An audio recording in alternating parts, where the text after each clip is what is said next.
My dear friend, look down at your walking shoes. They're beautiful, and they have done a great job for you over the years. But I have to tell you a hard truth. They cannot save you from losing your independence as you age. I am Dr. Robert Ellis. In my clinic, I meet so many people in their 60s and 70s. They walk very diligently. They do everything right, everything they were taught, but they are still getting weaker. They still have back pain, and sadly, they still struggle to get up from the sofa easily. Why is that? Because walking is an exercise for endurance, not for strength. And when we age, the thing that helps us use the restroom on our own, dress ourselves, and hold our grandchildren is strength. Walking is good, but it is not enough. You do not need to give up your walking habit. Absolutely not. But today, I want to invite you to do just one small extra action. It takes only 10 minutes. Right in your living room, on your familiar chair. This small action acts like a turbocharger. Latest research shows it helps improve functional strength 27% better than just walking alone. That 27% is the difference between you walking confidently or having to depend on your children and grandchildren. Before we begin, you need to understand the enemy we are facing. Its name is sarcopenia, muscle loss due to aging. Since your 30th birthday, every decade that passes, this thief steals 3 to 5% of your muscle mass. By the time you are 70, you may have lost up to 30% of your original strength. Imagine your body is a house. Walking is like painting the outside. It makes the house look bright. But sarcopenia is like termites eating the pillars inside. If you only paint without reinforcing the pillars, the house will collapse. Today, I will not just give you exercises. I will give you a 7-step protocol, combining movement, neurology, and nutrition. This is what I prescribe for my own parents. If you find this important, please share this video with your old friends. Your one share could save someone from a painful fall. And do not forget to subscribe to the channel so we can meet every week. Now, pull up a sturdy chair. Let us start reinforcing your house. Let us start with a story. I have a patient named Martha, 72 years old. She came to see me not because of back pain, but because her legs were always swollen in the afternoon. She said, "Dr. Ellis, my legs feel heavy like rocks. I do not want to go anywhere." Have you ever felt like that? The feeling of heavy legs after a long day. The problem lies in the second heart. Yes, you heard that right. We have a heart in our chest pumping blood out, but we need a mechanism to pump blood back from the legs to the heart against gravity. That mechanism lies in your calves, the soleus and gastrocnemius muscles. When these muscles are weak, blood pools, causing swelling, varicose veins, and most dangerously, blood clots. Here is how to do it. Sit straight on the chair, feet flat on the floor. Now, lift your heels as high as possible. Only let your toes touch the ground. But here is the secret that trainers often forget to tell you. Hold it at the top for 2 seconds. 1, 2. Feel the tightness in your calves. Then lower it very slowly. A study in 2021 in the Journal of Applied Physiology proved the group of seniors performing this movement improved venous return efficiency by 41%. That means blood flows back to the heart almost 1.5 times better. Do 15 repetitions right now. You will feel your legs warming up. That is the sign that blood is flowing strongly again. Wait, stop for a moment. Before we move to the next exercise, I need to correct the way you train. Look at your hand. Make a fist. You just did that unconsciously, right? Now, do it again. But this time, I want you to look at the fist. Think about every finger curling in. Feel the pressure in your palm. Squeeze tighter. Do you see the difference? The second time was much stronger, right? That is called the mind-muscle connection. So many people exercise like a machine. They kick their legs while watching TV. They move their arms while talking on the phone. When you do that, the brain only sends a weak signal to the muscles. As a doctor, I have to tell you this. Our nervous system also ages. Signals from the brain to the muscles get static and slow down. But the good news is we can clean that line with focus. From now on, with every movement I guide you through, I want you to put 100% of your attention on that muscle area. Do not just move. Feel it. Command the muscle to work.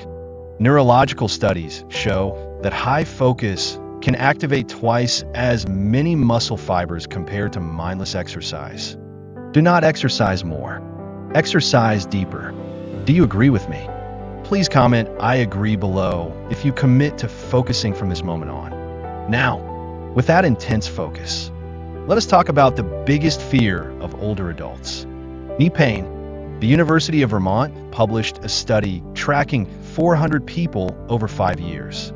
They found that those who did not exercise their front thigh muscles, the quadriceps, lost 16% of this muscle mass. And as a result, their knee arthritis got much worse. Conversely, the exercise group gained 4% muscle and significantly reduced pain. Why? Imagine your quadriceps muscles are like the shock absorbers of a car. If the shock absorbers are broken, every bump on the road slams directly into the frame, which here is your knee joint. Walking on flat ground does not activate this shock absorber strongly enough. We need to maintain it separately. Here is how to do it. Sit with your back straight. Hold onto the chair. Slowly kick one leg straight out in front. Hold onto the chair. Slowly kick one leg straight out in front. Remember rule number 2. Focus. When a leg is straight, squeeze your thigh muscle tight. Imagine you're trying to make the muscle pop out through the skin. Hold that squeeze for 3 seconds. Feel the burning sensation in your front thigh. That is a good signal. That is when a muscle is being rebuilt to protect your knee from every step you take later. Then lower it very slowly over 4 seconds. Do not let it drop freely. Control it. If you have knee pain, this is the best natural painkiller I can prescribe for you. Next, let us talk about something delicate. Have you noticed your gait recently? Or the gait of your friends? Instead of long, decisive strides, many people start taking short steps. And worse, their feet barely lift off the ground. They shuffle. We call this the shuffling gait. Why is this dangerous? Because just a small rug edge, an electrical cord, or a low concrete curb is enough to cause a catastrophic fall. The cause is not that they are lazy to lift their legs, but because their hip flexors have become too weak. This muscle is responsible for pulling your thigh up high. A landmark study from the Mayo Clinic in 2022 showed weak hip flexors are the leading predictor of fall risk, increasing the risk up to 4 times. We will fix it right now with the seated march exercise. Here is how to do it. Sit on the edge of the chair. Keep your back straight. Do not lean back. Lift your right knee as high towards your chest as possible, like you're stepping over a large puddle. Hold it there for 2 seconds. Feel the front hip working hard. Lower slowly and switch legs. This exercise not only helps you walk more gracefully, but also improves your balance. When you can lift your feet high, the world becomes a much safer place. We have gone halfway. Are you tired? If yes, that is great. Your body is responding. But listen carefully to this, because if you skip it, all your efforts just now might go to waste. Imagine you hire a construction crew, which are these exercises, to fix your house. They arrive. They break down the damaged parts. They are ready to build new ones. But you do not provide them with bricks. What will they do? They will take bricks from another wall in the house to patch it up. The result is the house remains weak. In your body, the brick is protein. I often ask my patients what they eat for breakfast.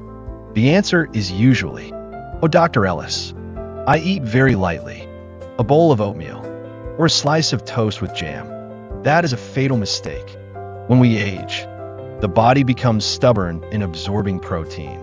This phenomenon is called anabolic resistance. A young person eating 1 egg can build muscle, but you need 2 or 3 eggs to get the same effect. If you do these exercises without eating enough protein, the body will eat its own muscle for energy. So, my advice as Dr. Ellis is, spread your protein out throughout the day. Do not just eat meat at dinner. Make sure your breakfast and lunch also have eggs, Greek yogurt, nuts, fish or chicken. Turn your body into a construction site, always full of building materials. Now that we have the bricks, let us continue building the scaffolding for the body. Let's talk about your back. Do you see yourself or your spouse hunching over more and more? Head jutting forward, shoulders rounded. Medicine calls it kyphosis, but I call it the breath stealer. When your back is hunched, the rib cage is compressed. Lungs do not have space to expand. You breathe shallower, get tired faster, and walking does not help with this at all because your arms just swing passively. We need a pulling exercise. We need the seated row. Here is how to do it. You will need a resistance band. If you do not have one, imagine you are holding 2 heavy ropes. Loop the band around the soles of your feet. Sit very straight. Pull the band towards your waist. The key point here is, when pulling back, squeeze your shoulder blades together tight. Imagine I am placing a pencil between your shoulder blades, and you have to hold it from falling. Hold for 2 seconds. This movement not only helps you stand straighter, look taller and more confident, but it also helps you do daily tasks like opening a heavy door, carrying grocery bags, or holding your grandchild without back pain. It expands the chest, giving you back every deep and refreshing breath. And now, we come to the final exercise, the king of all exercises. If you only remember one thing from this video, remember this. This is not just an exercise. This is a survival test.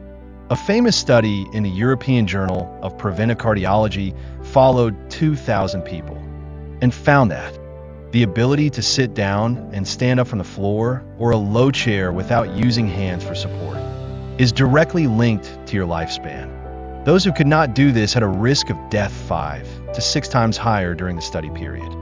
Sounds scary, right? But do not worry. We will practice it right now. The sit to stand movement. It simulates the most important action of a human life. Getting out of bed in the morning, getting up from the dinner table, and most importantly, getting up from the toilet. Losing this ability means losing independence and dignity. Here is how to do it. Sit on the chair, feet shoulder width apart. Cross your arms over your chest so you do not cheat by pushing with your hands. Lean forward slightly and stand up decisively using your heels. But wait, do not sit down immediately. This is where the magic happens. I want you to sit down very slowly. Count with me. 4, 3, 2, 1. Touch the seat. Do not plop down. Why? Because the slow lowering phase, the eccentric phase, is when your bones receive the strongest signal to produce new cells. Research shows this exercise can increase hip and thigh bone density by up to 19%. It is the ultimate weapon against osteoporosis and hip fractures. Do this 10 times every day. You're not just training your leg muscles. You are extending your independent life. Ladies and gentlemen, I know, you might be thinking, Dr. Ellis, I am old. Is it too late to start? Let me tell you about another patient of mine, Mr. James, 85 years old. When he came to me, he had to use a walker. He was so afraid of falling that he did not dare go out to the garden to water his plants. We started with these exercises. At first, it was very difficult, but he persisted. 6 months later, I received a postcard. It was a picture of Mr. James standing in the middle of his rose garden, a walker, a bright smile. He wrote, "Thank you, doctor, for giving me my life back. The human body is a miraculous machine, is always ready to recover. If you give a chance, is never too late. As long as you're still breathing, do not just watch this video, turn it off, and start exercise number 1 right away. Turn the chairs in your house into a gym, which Exercise will you try? First, the calf exercise for the second heart, or the sit to stand. Please leave a comment below to let me know. I read and appreciate every single share from you. If this video was helpful, please give me a like, and more importantly, share it with your old friends. We are growing old together, but we will grow old strongly. I am Dr. Robert Ellis. Thank you for listening. See you in the next video with new secrets to living healthily. Goodbye.